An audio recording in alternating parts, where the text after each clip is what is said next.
নদীর মাঝে পাকা সেতু, তবে নেই মাঝের স্প্যান।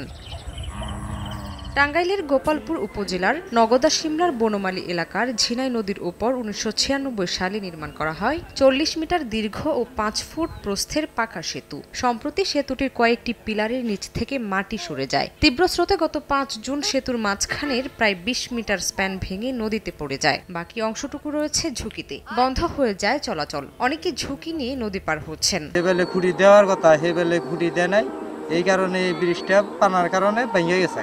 আমাদের পোলাপান স্কুলে যেতে পারতেছে না, আমাদের যাতায়াতের কষ্ট। পুরাতন সেতুর পাশেই একটি পাকা নতুন সেতু নির্মাণের আশ্বাস এলজিইডির। কাঠের সাঁকো বা এটা দিয়ে আপাতত ব্যবস্থা করা যায়, সেটা আমি উপজেলায় পরিষদের মাধ্যমে, ইউনোসারের মাধ্যমে এটা আমরা একটা ব্যবস্থা নিব। গোপালপুর উপজেলার অন্তত ১০ গ্রামের মানুষ সেতুটি ব্যবহার করতেন।